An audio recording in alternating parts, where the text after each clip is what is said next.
Bonjour à tous, merci de prendre place de façon à ce que nous puissions débuter notre session. Et un peu de silence, ça serait bien.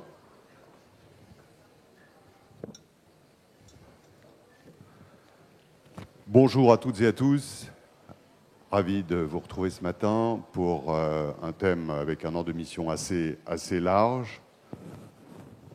Mais évidemment, un thème clé, un autre modèle de croissance est possible. Il n'y a pas de point d'interrogation. Donc, c'est une charge qui pèse sur vos épaules. Merci de bien vouloir faire silence, s'il vous plaît, et de vous installer le plus rapidement possible. Pour traiter ce sujet, bien sûr, un membre du Cercle des économistes et Isabelle Méjean, qui est coordonnatrice de la session, qui est aussi, bien sûr, économiste. Elle est professeure à Sciences Po. Et nous avons ensuite Véronique Bédag, qui est la patronne du premier promoteur immobilier français, Nexity.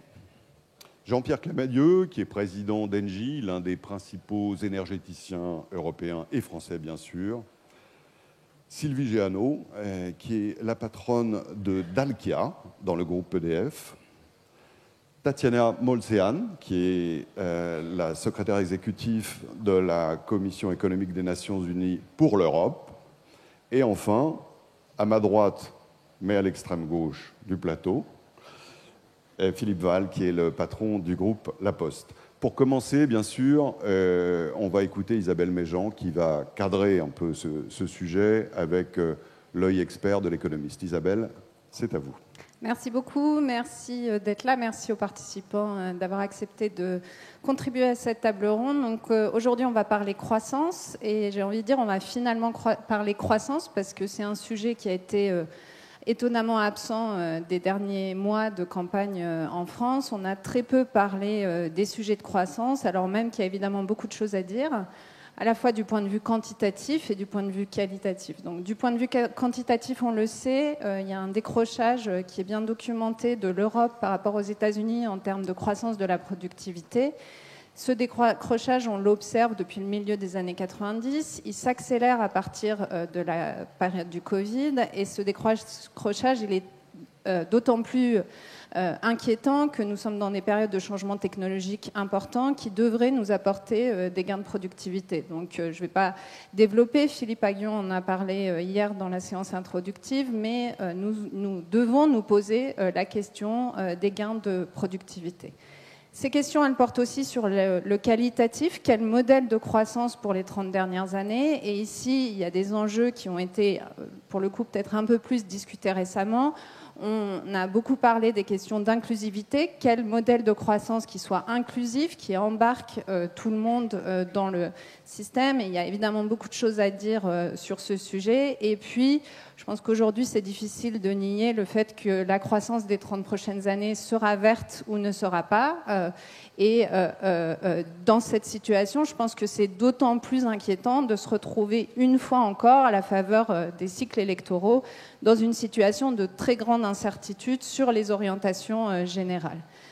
Pourquoi est-ce que c'est inquiétant? Parce que opérer la transition, ça nécessite des changements de nos modes de société qui sont très importants. Ça a été bien documenté dans le rapport de Jean Pisani-Ferry et de Salma Mahfouz. Les besoins de changement pour atteindre un modèle de croissance zéro carbone nécessite un remodelage de nos modes de production qui est très important, qui est comparable à celui qu'on a observé dans les grandes périodes de révolution industrielle, mais qui doit se faire beaucoup plus rapidement et qui doit être orienté, dirigé par les politiques publiques.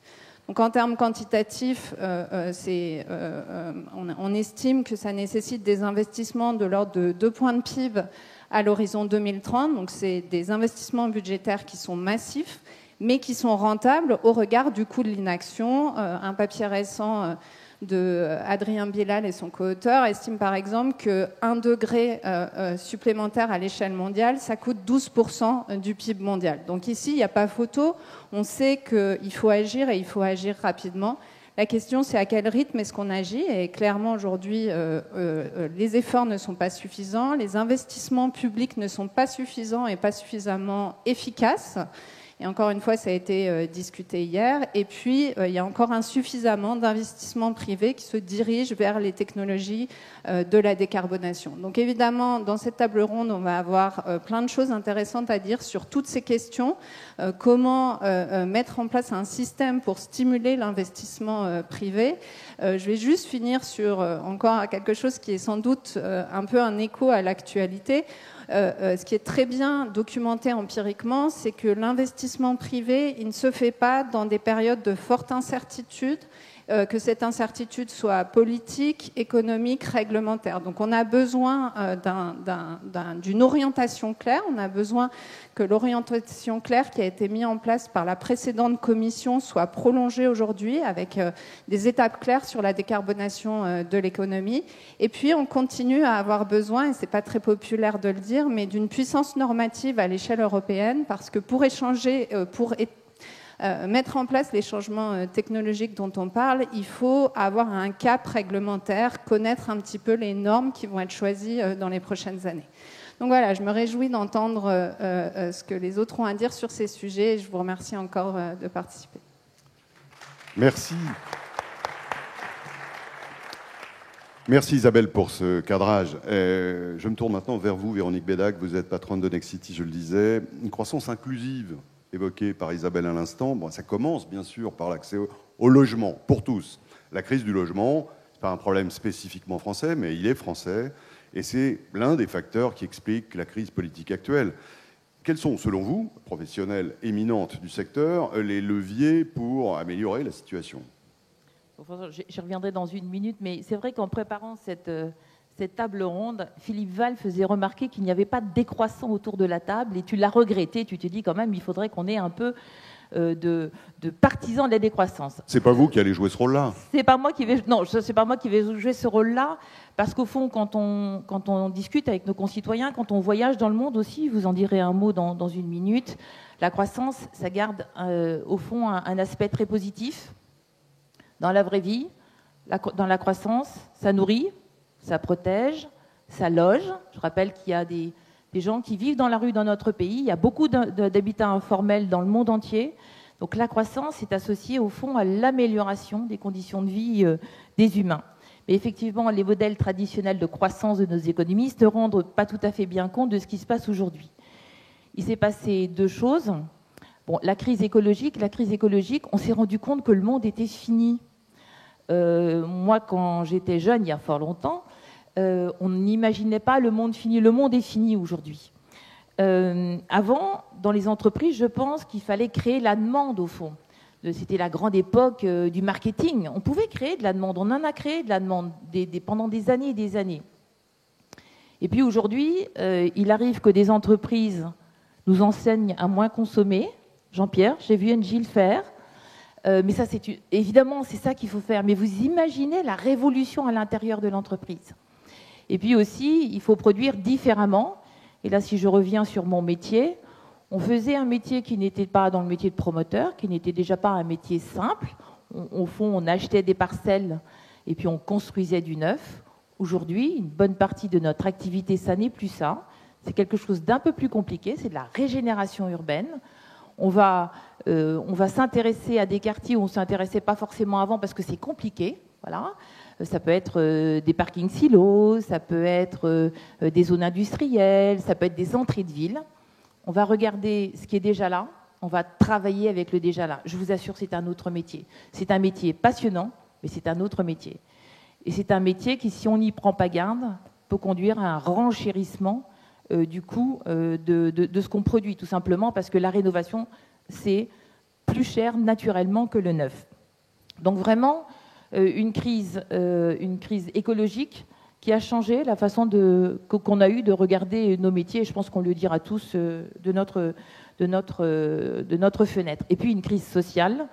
Ce que l'on sait aussi aujourd'hui, c'est que la croissance, il n'y a pas de main invisible. En fait, elle ne se préoccupe pas naturellement de l'égalité d'échange, de l'égalité d'accès au logement, à l'éducation, et on s'est rendu compte aussi, je pense, que lorsque ces conditions-là n'étaient pas respectées, alors il y avait une cohésion sociale qui éclatait, et puis c'était un vrai obstacle à la croissance. Et vous le savez, moi, depuis 3 ans, je suis vocale à la tête de Nexity, parce que Nexity est une boîte engagée, parce qu'on a vu monter l'assignation à résidence. Le fait de ne pas construire de neuf, si je résume, on va construire dans les années qui viennent 2 fois moins de neuf, 2 fois et demi moins de neuf qu'il le faudrait. Ça signifie simplement que ceux qui veulent bouger dans cette société, parce qu'ils veulent trouver un travail ailleurs, parce qu'ils veulent étudier, parce qu'ils décohabitent, eh bien, ceux-là sont assignés à résidence. Il n'y a pas de respiration dans le système. Vous m'avez entendu, je l'ai dit, mais ça fait 3 ans que je le dis. J'ai parlé des étudiants, j'ai parlé des jeunes, j'ai dit on ne s'occupe pas d'eux, on ne leur donne pas de mouvement, on ne leur permet pas le mouvement. Ça n'est pas possible, il faut s'en occuper. J'ai eu une belle victoire posthume qui a été le président qui a dit vraiment on ne s'est pas occupé du logement des jeunes. Mais ça, c'est vraiment un frein complet à la croissance. Donc moi, je pense que la croissance, c'est la transition énergétique aussi, mais il faut l'engager en se préoccupant d'égalité, parce que la transition énergétique, ça coûte, et que c'est à cette condition-là qu'on réussira à retrouver une croissance durable. Merci Véronique, on reviendra bien sûr sur cette question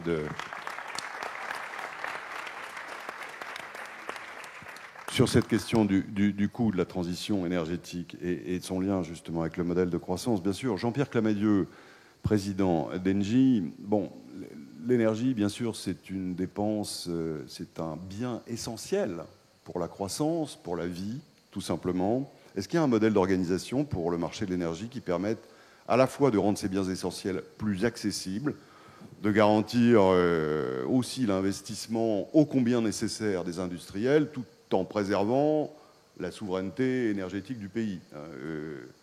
Je mesure bien que c'est la question, c'est une large question qui vaut cher, mais rien ne vous est impossible. On vous écoute. Non, je voudrais effectivement partager avec vous quelques convictions, en fait, 4 convictions. La première, c'est que la transition énergétique, aujourd'hui, elle est en marche. C'est une réalité concrète. 3 chiffres qui l'illustrent. Nous avons, en 2023, 44% de l'électricité produite en Europe l'a été à partir de sources renouvelables, hydrauliques, éolien, solaire. Ceux qui pensent que les éoliennes sont là pour faire joli ou pas joli dans nos paysages se trompent complètement. C'est une réalité. On sera à plus de 50% en 2024. Deuxième chiffre, on aurait dû le célébrer, on ne l'a pas fait. 5% de réduction des émissions de gaz à effet de serre en France en 2023. On a dit c'est des conditions exceptionnelles. Premier trimestre 2024, on est un petit peu au-delà de ce chiffre. Donc oui, un pays comme la France s'est engagé dans une trajectoire de réduction de ses émissions de CO2. Dernier chiffre qui nous éloigne un petit peu de nos territoires. L'an dernier, 500 gigawatts de capacité renouvelable nouvelle connectée dans le monde. Et tenez-vous bien, 60% en Chine. La Chine décarbone son économie à grande vitesse. Engie prend sa part à ces projets. Nous investissons aujourd'hui 5, 6, 7 milliards d'euros chaque année. Ça fait beaucoup pour moi qui étais industriel dans d'autres secteurs, dans d'autres parties de ma carrière. Nous les investissons pour développer ces solutions renouvelables et ces systèmes. Donc c'est une réalité. Deuxième message, ça a des effets positifs. Et je sais que j'ai du mal probablement à vous en convaincre. Ça a des effets positifs parce que nous acquérons ainsi notre indépendance. L'Europe n'a pas de source d'énergie fossile sur son territoire. En revanche, l'énergie bas carbone, quelle qu'elle soit, elle nous donne accès à une forme d'indépendance énergétique. C'est à terme une énergie plus compétitive. C'est là le point délicat, parce que quand vous recevez vos factures d'électricité, vous ne le percevez pas, mais nos projections à la fin de cette décennie montrent qu'effectivement, en ce qui concerne les électrons verts, les molécules vertes, nous verrons des baisses de prix liées aux investissements que nous réalisons aujourd'hui. Parce que cette énergie renouvelable, il y a des jours où elle est tellement présente qu'on voit les prix de l'électricité chuter brutalement. Et puis, c'est l'occasion de construire des chaînes d'approvisionnement européennes qui reposent sur l'industrie européenne. Alors, on ne peut pas tout défendre. Je suis de ceux qui pensent que pour les panneaux solaires, la bataille est sans doute perdue. Sur les éoliennes, sur le nucléaire, sur les batteries, il y a des opportunités d'investissement importantes liées à la transition énergétique. En France, aujourd'hui, 170 000 emplois liés à cette transition énergétique. Le troisième message, c'est qu'il faut bien sûr quelques ajustements pour qu'on puisse continuer ce parcours. Et c'est là où on revient aux questions d'organisation des marchés. Il faut des règles du jeu stables. Il faut surtout, message pour nos amis parlementaires européens récemment élus, il faut des règles plus simples, plus pragmatiques. On a été très loin dans la sophistication. On a défini ce qu'était de l'hydrogène vert en Europe avec un tel degré d'intelligence qu'on n'arrive pas à en produire. Donc il faut qu'on soit simple et il faut qu'on arrive à avancer. Il faut qu'on soit très attentif aux coûts. Très attentif, on ne l'est pas assez. Il y a des solutions de transition coûteuses, il y a des solutions qui le sont moins. Il faut que nos décideurs soient attentifs à la capacité pour les entreprises et les particuliers d'avoir accès concrètement à cette transition. Et ça, c'est le défi de la prochaine commission, c'est d'être attentif à ces aspects. Et puis, il y a des angles morts, vous les évoquiez tout à l'heure, qui nécessitent des investissements privés, si le cadre est clair, ou public. C'est des investissements en infrastructure pour permettre d'amener cette électricité renouvelable des points de production vers les points de consommation, pour créer les systèmes de stockage qui font que l'électricité à prix négatif du dimanche, on soit capable de l'utiliser à un prix raisonnable le lundi. Et donc ça, c'est les enjeux des prochains mois. Et puis un quatrième point, François, si vous le permettez, que j'aurais sans doute pas fait il y a quelques semaines, mais c'est que quand on regarde la situation d'aujourd'hui et qu'on le compare aux 3 points que je viens d'évoquer, qui disent que finalement tout va bien, non, il y a quelque chose qui ne va pas bien. C'est qu'on n'a pas réussi à entraîner nos concitoyens pour leur montrer que cette transition énergétique ou que cette transformation de l'économie, elle est accessible, elle est concrète, et en particulier en France, qui a une position plutôt favorable du fait de la présence de diverses catégories d'énergie verte, le nucléaire, le biométhane, aussi bien sûr le renouvelable. Nous n'avons pas réussi à convaincre nos concitoyens que c'est un projet qui les concerne. Et je pense que nous, dirigeants de grandes entreprises, on ne peut pas se dire c'est pas notre sujet, c'est celui des élus, c'est celui des autres. Nous sommes concernés. Ceux qui assistent à ces rencontres depuis quelques années ont vu des sujets comme la stratégie des groupes, la raison d'être, devenir un thème très important. Nous faisons tous ici des efforts pour engager nos salariés. Le Covid a été l'occasion d'actions de solidarité remarquables. Et pourtant, quand on regarde les résultats de dimanche dernier, on voit qu'il y a beaucoup de gens qui sont très sceptiques, au bord du chemin, quelquefois au bord de la révolte. Et ça, je crois que ça nous amène à devoir nous poser des questions. Comment est-ce qu'on peut faire mieux? Comment on peut engager nos salariés? Comment on peut engager nos supply chains, nos fournisseurs, nos clients, pour employer des mots tout simples? Comment on peut engager les territoires sur lesquels on intervient? On n'a pas su très bien faire, on n'a peut-être même pas su bien faire. Je m'exprime bien sûr à titre personnel et pas spécifiquement au nom d'Engie sur ce sujet. Il faut qu'on quitte ces rencontres avec l'envie de faire beaucoup plus et beaucoup mieux sur ces thèmes. Merci.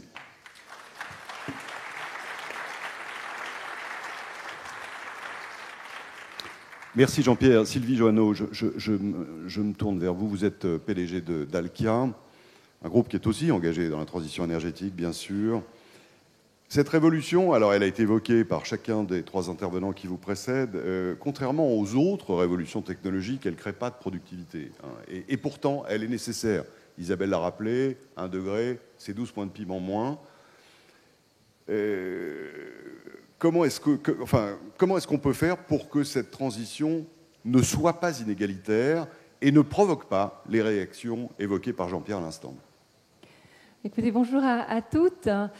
Alors, effectivement, un autre modèle de croissance est possible et j'ai envie de dire, et je rebondis sur ce que vous me dites, on n'a pas le choix. On n'a pas le choix. Je regardais la presse ce matin, vous avez vu 47 degrés dans le parc des Yosemite en Californie. Il faut savoir qu'à partir de 37 degrés, en fait, c'est comme si le corps ressent de la fièvre.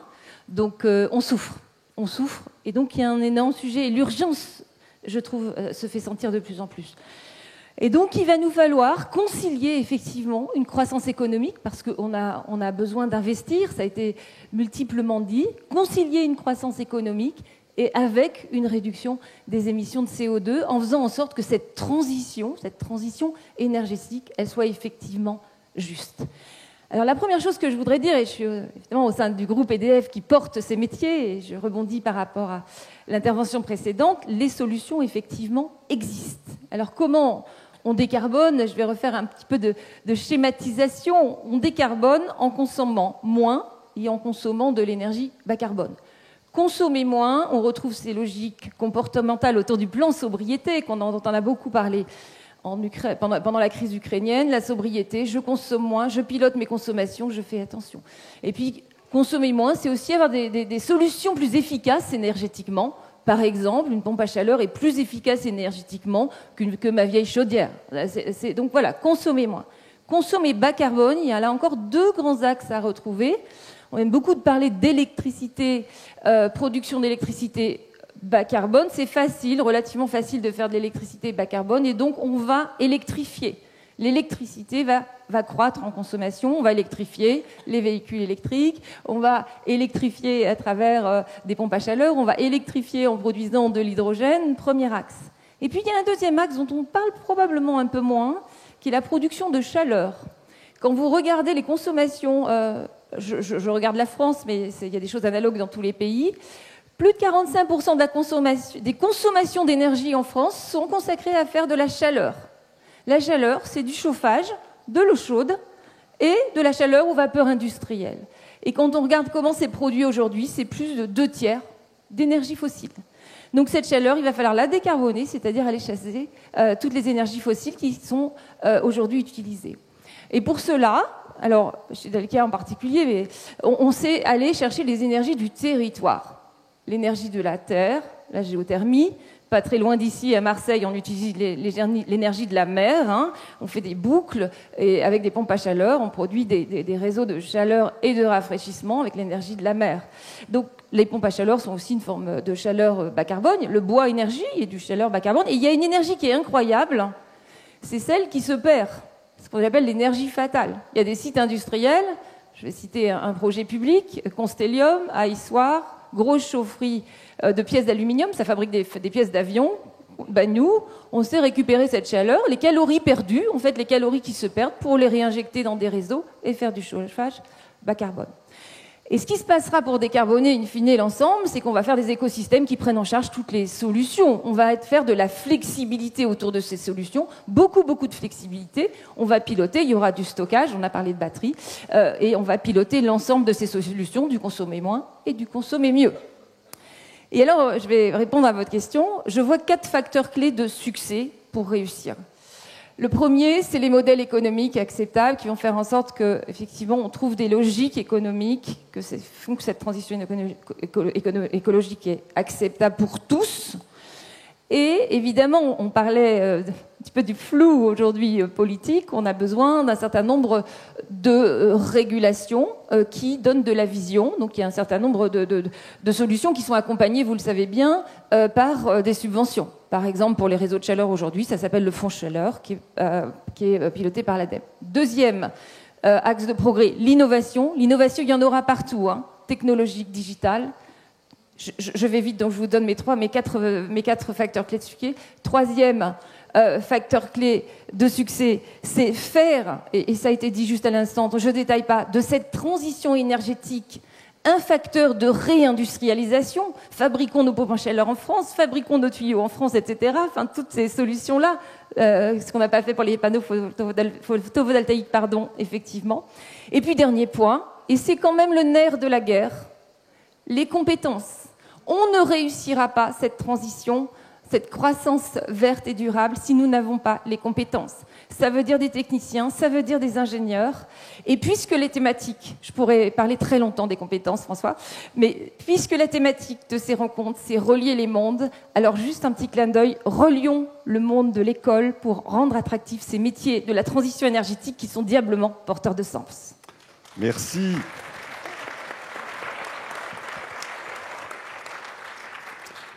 Merci Sylvie Jeannot. Tatiana Molcehan, vous êtes Executive Secretary de la Commission économique des Nations Unies pour l'Europe. Vous allez vous exprimer en anglais, mais vous comprenez bien le français. J'ai envie de vous poser la même question, au fond, justement avec le point de vue transversal qui est le vôtre. Vous avez une vision la plus large possible. Cette transition énergétique est tout à la fois nécessaire et complexe à mettre en œuvre, c'est un coût considérable qui va le payer. Thank you. And first of all, let me start with... Merci beaucoup. Et est-ce que je peux juste démarrer avec quelque chose, avec le sujet de nos discussions aujourd'hui par rapport à un autre modèle de croissance? Je dirais que c'est nécessaire d'avoir un autre modèle et il faut faire en sorte que ce soit possible. Il est nécessaire parce qu'il y a le changement climatique. Et les défis auxquels on est confronté aujourd'hui, et tous les intervenants viennent de l'évoquer, si on n'aborde pas ces sujets, on ne va pas avoir d'avenir. Et ce n'est pas le seul sujet. Du point de vue économique, on ne réussit pas beaucoup non plus. On est vraiment sur une croissance, une performance atone. Et on a eu beaucoup de conflits politiques dans notre région, mais aussi autour du monde. Donc il faut vraiment réfléchir à un nouveau modèle de croissance. Et j'aimerais juste vous donner quelques exemples très concrets du point de vue de l'ONU en particulier. Je pense que Jean-Pierre et Sylvie ont également parlé de la dépendance des combustibles fossiles. Il faut vraiment réduire cette dépendance. Ce qui est vraiment important de comprendre ici, et ce qu'on peut voir, c'est que ce n'est pas la même chose qu'avec le développement numérique, parce que dans le développement numérique, là, on voit le secteur privé qui veut avancer les choses. Mais là, ce n'est pas la même chose. Pour vivre cette décarbonation, il faut mettre en place de nouvelles politiques. Il faut ajuster les réglementations et les politiques. Et puis, il faut mettre en place les bonnes incitations afin que les coûts que vous avez évoqués soient pertinents, soient partagés. Donc, en répondant à votre question par rapport à qui va pouvoir porter le coût de cette transition énergétique, on va devoir partager. On va devoir créer l'opportunité, on va devoir créer les bonnes politiques pour que ces coûts puissent être portés par les sociétés, par les pays. Jean-Pierre, vous avez parlé beaucoup des investissements et des bons chiffres au niveau des investissements dans les renouvelables, mais on a vu également cette croissance avec les combustibles fossiles. Donc, ce n'est pas uniquement une question d'investissement dans les renouvelables, parce qu'on voit cette même croissance dans les combustibles fossiles. Comment est-ce qu'on peut mener cette transition structurelle? Ça va nous coûter. On sait combien que ça va nous coûter. On sait que ça va nous coûter 5 à 7% du PIB si on ne fait pas cette transition. Et beaucoup plus pour chaque pays. Mais le coût de la transition est également très élevé. Et parfois, ça exige un changement structurel, un changement comportemental, parce que l'enjeu n'est pas un investissement dans une amélioration de la productivité, mais dans la décarbonation. Un aspect qui est vraiment important, c'est qu'on ne peut pas investir dans les renouvelables sans investir dans la coopération. On a évoqué beaucoup l'électricité. L'électricité qui vient des renouvelables est instable, alors sans une belle interconnexion avec les pays voisinants, la compétitivité de l'Union européenne ou des pays n'est pas vraiment à jour. Donc il faut vraiment faire en sorte que ce secteur soit renouvelable afin de mener cette transition verte. Il faut investir dans la compétitivité. L'enjeu est vraiment de faire en sorte que les ressources soient productives. Il faut une approche circulaire, il faut réutiliser. Le dernier point que je voulais évoquer, et je pense qu'Isabelle l'a évoqué au début, elle a parlé de la croissance. On parle de la croissance. Qu'est-ce qu'on comprend par la croissance? Il faut un nouveau modèle parce que le PIB ne mesure pas la dégradation environnementale ou le bien-être humain. Donc il faut vraiment repenser nos mesures de la croissance. Donc voici quelques éléments que j'aimerais partager avec vous. On reviendra bien sûr dans les questions dans un instant, après avoir écouté Philippe, sur la question que vous avez évoquée sur le partage des coûts de la transition. Et il faudra qu'on sollicite l'économiste sur cette problématique-là. Philippe Val, vous êtes patron du groupe La Poste, grand service public. Les services publics sont évidemment au cœur du modèle de société de croissance français. Ils sont aujourd'hui critiqués souvent de part et d'autre. et avec des critiques qui sont difficilement réconciliables, d'ailleurs parce que certains disent il faut plus d'argent pour les faire bien fonctionner et avoir un modèle de croissance inclusive, justement, et d'autres disent il faut surtout moins de bureaucratie. Selon vous, où est la voie à suivre? Merci de la question. Je veux dire que finalement, cette table ronde, elle n'aurait pas été la même il y a 3 semaines. Et ça, c'est quelque chose qu'il faut que nous intégrions en responsabilité, en tant que chef d'entreprise, et en réponse vis-à-vis du public.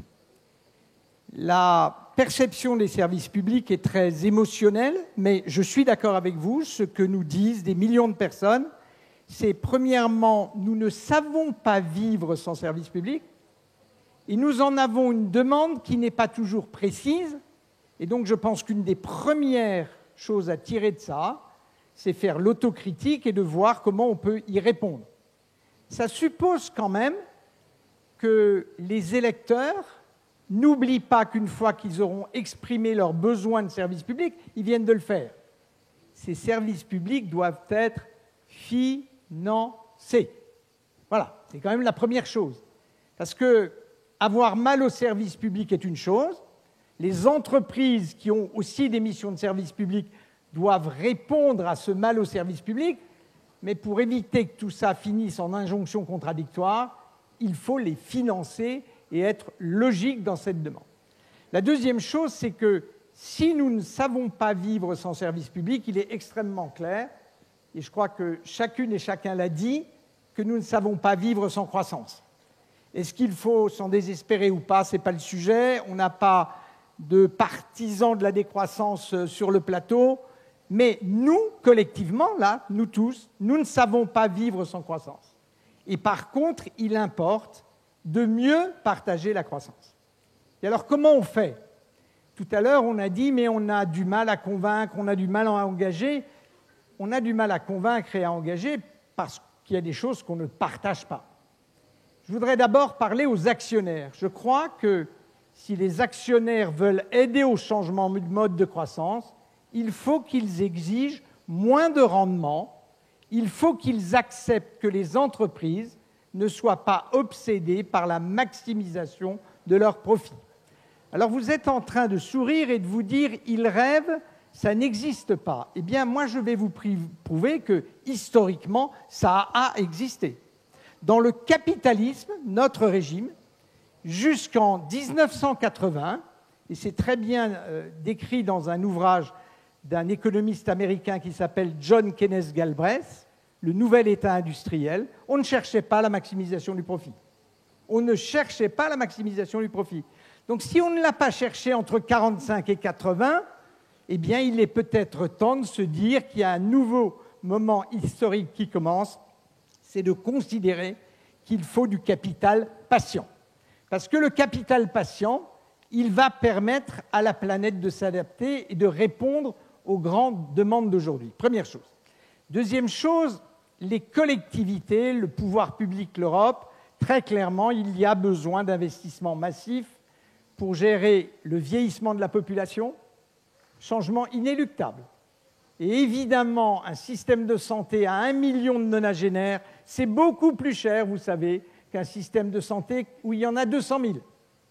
Évidemment, pour gérer la transition énergétique, il faudra des investissements privés, mais il faudra une mobilisation considérable d'investissements collectifs. Et enfin, dans un autre champ que celui de l'entreprise, mais j'y rentre parce que M. Poutine nous y contraint, qui peut penser que l'Europe n'aura pas besoin d'une défense et donc de mobiliser des financements collectifs massifs? Si nous voulons une autre croissance, il faut mobiliser. Et puis ensuite, la question des salariés et de la société vis-à-vis des entreprises et des chefs d'entreprise que nous sommes. Il y a une raison pour laquelle nous arrivons moins bien à engager les gens, c'est que nous ne partageons pas le pouvoir. C'est que nous ne partageons pas le pouvoir. Si nous ne changeons pas la gouvernance des institutions, il ne s'agit pas pour le chef d'entreprise de se dessaisir du pouvoir. Ça ne m'est jamais passé par l'esprit. Ce n'est pas ça. C'est dans la gouvernance intégrer ceux qui portent un autre intérêt que l'intérêt financier. Et quand dans une entreprise, vous avez un tiers de votre conseil d'administration qui sont des salariés, alors vous pouvez les engager et tenir compte de leurs intérêts. Si, dans un conseil d'administration, je sens que je vais faire frémir, mais je poursuis, car dans 10 ans, nous y serons, il y a un représentant des clients, il y a un représentant des associations non gouvernementales, vous allez porter attention à leurs intérêts et vous allez les engager.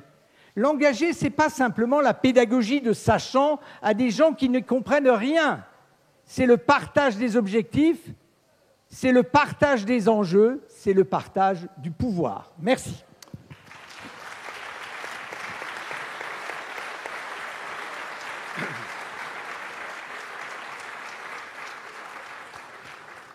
Merci Philippe, un capital patient et un pouvoir partagé. Voilà un ordre de mission pour un nouveau modèle de croissance. Avant qu'on ne prenne les questions dans un instant, je voudrais me tourner vers Isabelle. Et justement, en écho à ce que vient de dire Philippe sur l'espèce de mutation qu'a connue notre système à partir des années 80, avec une inflexion, ou même davantage d'ailleurs, portée sur la rentabilité, la maximisation du profit, peut-on faire marche arrière ? Et quel est le bouton à actionner? Comment l'économiste que vous êtes voit-il cette question éternelle, au fond aussi ancienne que l'économie elle-même? Allez Isabelle, je vous encourage. Non, mais je pense que c'est super intéressant et c'est vraiment très ancré finalement dans les théories. On a tendance à dire il y a le monde des théoriciens de l'économie, il y a le monde des practitioners. Tout ce qu'on entend ici, c'est une imbrication très forte avec ce qu'on étudie en économie. Donc clairement, ici, on n'est pas dans le monde de la main invisible. Je pense que ça, tout le monde l'a compris. On parle d'une révolution technologique qui est guidée par la puissance publique parce que le marché ne la fera pas elle-même. Et donc c'est pour ça que, évidemment, dans ce modèle de croissance, la règle est importante. Les entreprises, toutes les entreprises ici, n'opéreraient pas la transition environnementale sans des règles contraignantes qui les forcent à changer leur modèle de croissance, leur modèle de gouvernance aussi, ça fait partie aussi de l'équation. Donc les règles sont importantes et l'argent public est crucial parce que effectivement des solutions existent sur certains pans de la décarbonation, mais on sait aussi que pour arriver au net zéro, il y a aussi des technologies de rupture qui aujourd'hui ne sont pas au stade de la maturité. Et donc c'est là que le problème de l'investissement public dans la recherche et développement sur ces technologies de rupture est vraiment inquiétant parce que les derniers morceaux, là on est encore sur la partie facile entre guillemets de la décarbonation, mais pour aller au bout on a besoin de beaucoup plus et de beaucoup plus d'innovation de rupture. Le dernier point dont on a beaucoup parlé, c'est l'inclusivité, comment construire une croissance inclusive. Et de nouveau, c'est complètement lié au fait d'avoir un changement, une rupture qui est guidée par la puissance publique. La puissance publique doit prendre sa part parce que la transition ne se fait pas sans la puissance publique. Mais la puissance publique, ce n'est pas nous, ce n'est pas les gouvernements, c'est les citoyens. Et donc, ce changement ne se fait pas sans une forme d'acceptabilité. Et c'est bien là qu'on voit aujourd'hui. L'acceptabilité n'est pas là. On l'a vu à différentes occasions. Et il ne suffit pas de le commenter, finalement. Nous, c'est un peu facile. On commente ce problème d'acceptabilité. Mais les solutions sont encore difficiles à venir. Pourquoi est-ce qu'on n'a pas cette acceptabilité? C'est facile parce que ici, dans cette salle, nous sommes tous les gagnants de la croissance brune et nous serons tous les gagnants de la croissance verte. Et ça, on le voit très bien, y compris dans les corrélations de vote. Si vous regardez qui sont majoritairement les électeurs du Rassemblement national aujourd'hui, le premier prédicteur, c'est le diplôme. Donc si vous avez un diplôme, vous pouvez profiter de ces éléments de croissance verte, de l'inclusivité, etc. Sans diplôme, l'acceptabilité est beaucoup plus difficile à venir. Et c'est pour ça que je pense que c'est important de revenir sur ces questions de compétences, d'adéquation de la main-d'œuvre avec les besoins et de formation tout au long de la vie, mais aussi à l'école et dès les premières années à l'école, finalement. Merci Isabelle. Je voudrais qu'on poursuive. Je voudrais qu'on poursuive un instant sur la question des profits. Jean-Pierre, les super profits du monde de l'énergie font l'objet de convoitises à peu près mondiales d'ailleurs. Je vois que le nouveau gouvernement britannique, c'est l'un des points où il souhaite augmenter les impôts. dans le débat politique français. Je n'ai pas besoin de rappeler les éléments récents qui font que ça a été un point de focalisation. Mais comment est-ce qu'on peut vendre la transition énergétique pour tous, tout en faisant des super profits? Bon, quand même pas évident en termes d'acceptabilité. Et pour poursuivre la réflexion ouverte par Philippe, est-ce qu'il y a une possibilité de stopper, et si oui, comment, cette course au profit qui non seulement, disons, qui est un ferment de déstabilisation sociale, mais qui compromet l'acceptabilité de la transition? Alors, il y a une réponse simple, hein, c'est que ces profits, il faut les réinvestir. Je disais tout à l'heure que Engie investit chaque année 6 ou 7 milliards dans la transition énergétique, et puis comme il faut maintenir un certain nombre d'autres installations, on doit investir au total 8 ou 9 milliards d'euros. Et effectivement, ceci est possible parce que le groupe génère des profits, parce que nos activités sont rentables. Et dans la relation avec nos actionnaires, je vais revenir sur Oui, parce que c'est la question des actionnaires qui était évoquée par Philippe. Ce n'est pas celle des investissements sur lesquels il n'y a pas tellement de débat. Mais sur les actionnaires, il ne faut pas imaginer que la relation entre une entreprise et ses actionnaires, c'est l'actionnaire nous téléphone pour dire on veut plus de profit, on veut plus de profit. Un conseil d'administration et un management ont la responsabilité de proposer une stratégie. Et dans cette stratégie, il y a bien sûr la manière dont on va rémunérer ceux qui nous apportent les capitaux nécessaires à sa réalisation. Et puis après, les actionnaires viennent ou viennent pas. Et ça se traduit effectivement par une valorisation qui peut être plus ou moins bonne. Mais la responsabilité, elle est vraiment d'abord à nous. Et le dialogue avec les actionnaires, moi je le trouve de plus en plus riche. Oui, on parle des profits trimestriels, mais on parle aussi des trajectoires de réduction d'émissions de CO2. On parle, ils cherchent aujourd'hui, nos actionnaires, les grands investisseurs, ils cherchent à valoriser les émissions de CO2 de leur portefeuille. Donc c'est aussi un thème de débat. Et donc effectivement, quand on s'appelle Total ou quand on s'appelle Engie, on propose quelque chose de différent à nos actionnaires et on n'attire pas les mêmes. Mais on est en concurrence avec d'autres, bien sûr, qui eux servent mieux leurs actionnaires. Mais simplement, donc on est quand même obligé de passer à la caisse, si je puis dire. On propose des choses différentes et on attire des actionnaires différents. Mais aujourd'hui, Engie, alors on peut sûrement regretter comme d'autres, on se dit notre cours de bourse pourrait être un peu plus élevé, mais on apporte une proposition qui nous permet d'attirer des investisseurs. Et je crois que c'est vraiment notre responsabilité, conseil et management, de construire cette proposition. On a une politique de dividende chez Engie, on considère qu'elle est raisonnable, elle pourrait être plus généreuse, ça attirerait peut-être un peu plus d'actionnaires, le cours de bourse remonterait, elle pourrait l'être moins, ça attirerait moins. Donc à nous de trouver cet équilibre. Et aujourd'hui, il y a une variété d'investisseurs devant nous qui est suffisamment grande pour qu'on puisse trouver ceux pour lesquels notre projet résonne. Et puis un deuxième point, Philippe, qui me paraît important, le partage du pouvoir. Dans un conseil d'administration comme Engie, nous avons 14 administrateurs, 4 représentants des salariés. Donc c'est une réalité. Alors, ça pourrait évoluer un peu. On a quelquefois des sujets de formation. Comment est-ce qu'on arrive à générer ces administrateurs représentant les salariés? Mais ce dialogue au sein d'un conseil d'administration, et je vois quelques administrateurs d'Engie qui sourient dans la salle, mais ce dialogue au sein d'un conseil d'administration entre des administrateurs qui ont des angles de vue différents, il est riche et il permet d'aboutir à des décisions qu'on espère le plus équilibrées possible. Très bien. Tatiana et Philippe, brièvement s'il vous plaît, de façon à ce qu'on puisse poursuivre le débat. Eh bien, je souhaiterais revenir maintenant peut-être à un aspect plus général, parce qu'on n'arrivera jamais à atteindre ces objectifs si nous ne regardons en fait que les pays, la France ou même au niveau de la région, l'Europe. Il faut aller au-delà de cela. C'est pour ça qu'il nous faut un système basé sur les règles, mais pas simplement au niveau du Parlement européen. Il nous faut des règles au niveau international. Et là, je parle sur la base de mon expérience à la Commission économique pour l'Europe, mais nous avons aussi l'Asie centrale, Ouzbékistan, Turkménistan, etc., tous les pays qui finissent en stan. Et il y a d'autres membres. Eh bien, il nous faut des règles claires pour tout un chacun lorsqu'il s'agit de l'efficacité énergétique, les bâtiments, le transport, décarboner tous les systèmes. C'est ça que nous devons faire. Et pour aller de l'avant, pour que les changements soient effectifs. Ce qu'il faut faire aussi, c'est saisir toutes les occasions qui s'offrent à nous. Par exemple, le logement. J'en parlais tout à l'heure. C'est non seulement un défi, mais ça peut être vu comme une opportunité pour changer la donne sur le terrain. Voilà ce que nous pouvons faire.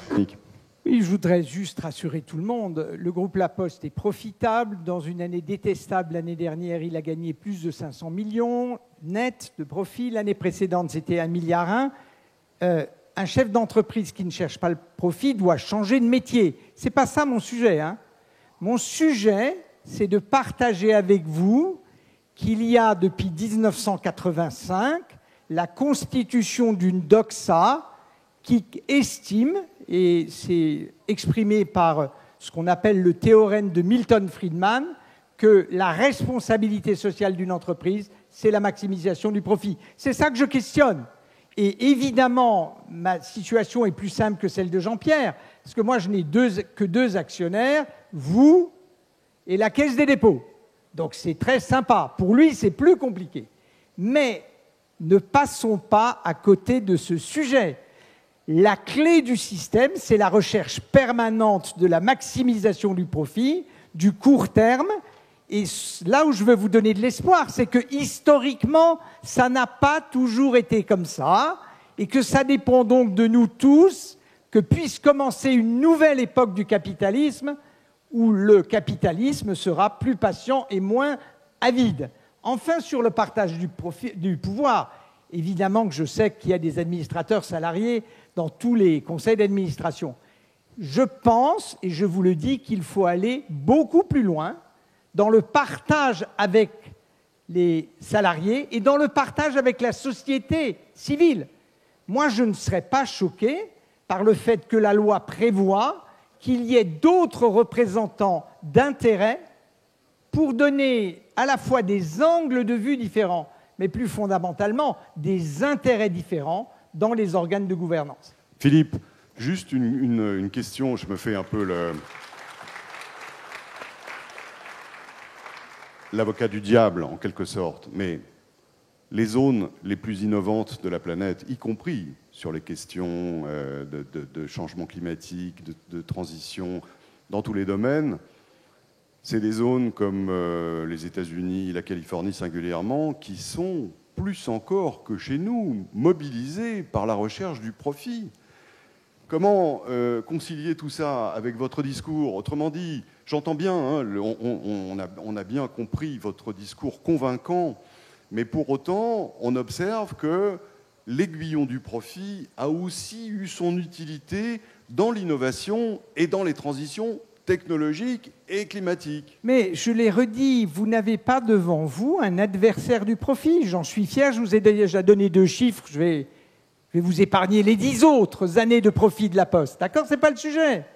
Le sujet, c'est bien de voir comment on équilibre le profit financier par d'autres indicateurs. Et tant Véronique que Jean-Pierre nous en ont donné. C'est dans ce sens-là qu'on doit aller.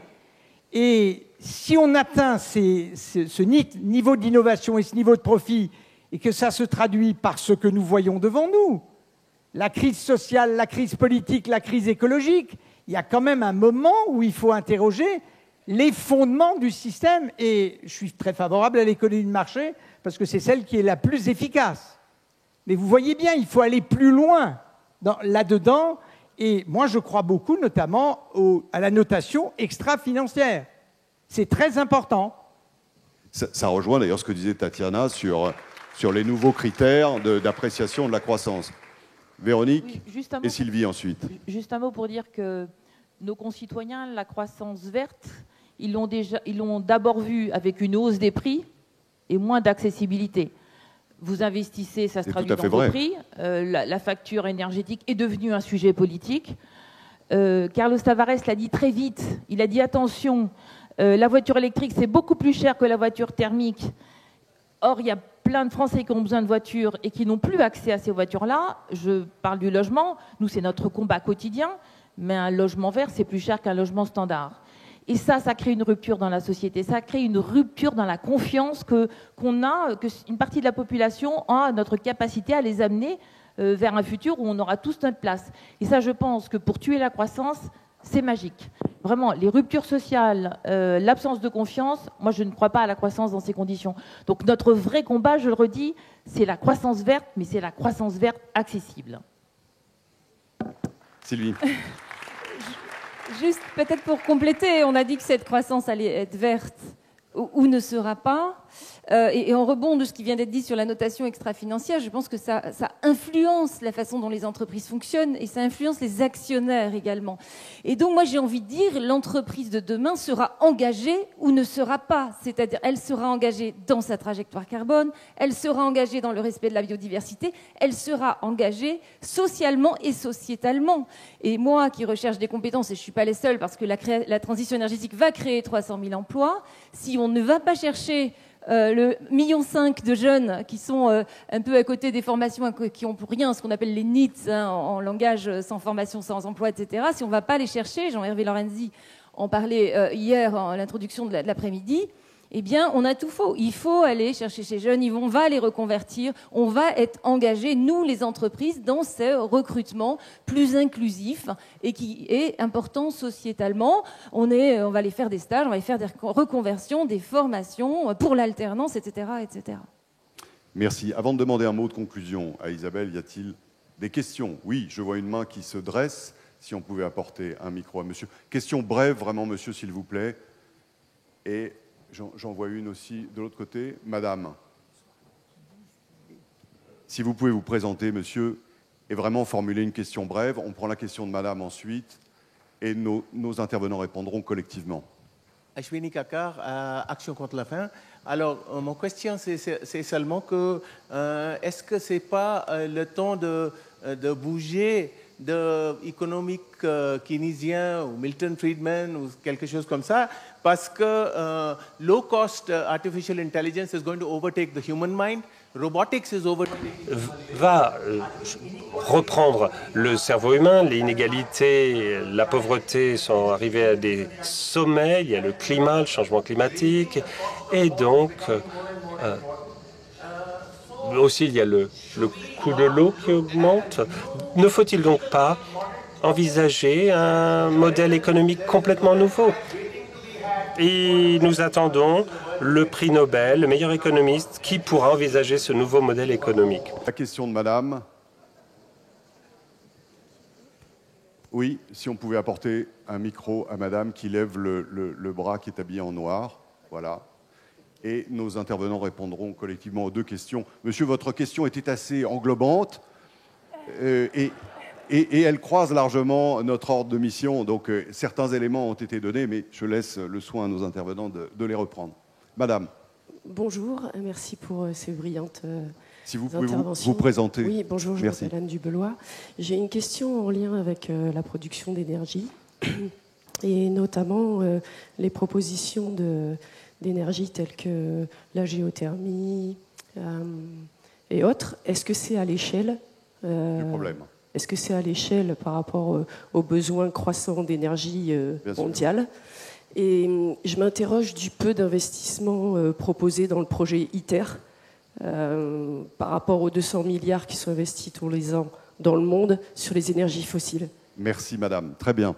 C'est une question qui s'adresse plutôt à nos deux énergéticiens et on va écouter, mais vraiment brièvement s'il vous plaît, Sylvie d'abord et Jean-Pierre ensuite. Juste sur la géothermie, il y a un plan de déploiement des solutions géothermales. Vous savez, c'est les politiques locales. Hein. On a plein de solutions. Il faut avoir en tête qu'il y a de la géothermie de surface. On n'est pas obligé d'aller en profondeur. On peut aller à 100 mètres, chercher des nappes et ramener des calories et électrifier et apporter des solutions bas carbone à des quartiers, à des grands immeubles. Donc il y a plein de solutions géothermales qui sont à développer et effectivement, je pense qu'on peut passer à l'échelle. D'un instant, on a besoin d'utiliser toutes les sources d'énergie renouvelable. La géothermie en est une. C'est tout à fait vrai. Dans certaines régions, comme la région parisienne, le potentiel est très important. Donc il n'y a pas de petites sources qu'il faudrait ignorer. On doit mobiliser toutes les sources. Et sur ITER, vous avez raison, la fusion, c'est sans doute la rupture technologique qui changerait la donne, mais 2050, 2060. Donc oui, il faut continuer à investir sur ITER. On investit beaucoup, c'est un énorme investissement, mais le retour ne nous aidera pas à régler les problèmes de la prochaine décennie. Merci. Philippe était candidat pour répondre à monsieur. Oui, alors je suis candidat pour vous répondre sur le prix Nobel d'économie. J'ai aucune vocation à avoir le prix Nobel d'économie, mais je pense que nous tous, on devrait essayer d'avoir le prix Nobel de l'efficacité économique et sociétale. Ça vaut vraiment le coup. Prix Nobel d'économie, trop compliqué pour moi. Merci. Le mot de la fin pour Isabelle, mais vraiment très bref, s'il vous plaît, Isabelle. Non, je pense qu'on a eu une discussion très riche. Le prix Nobel d'économie, c'est trop compliqué pour moi aussi, ça c'est certain. Mais je pense que c'est des questions sur lesquelles les industriels réfléchissent et les économistes réfléchissent. Et la science-économie change, évidemment, dans cette période très exceptionnelle. Donc, je pense qu'on peut quand même reconnaître une évolution importante des théories sur tous ces sujets-là. J'ai pas grand-chose de plus à dire. Le débat a déjà été très très riche. Merci beaucoup à tous. C'était très intéressant. Merci.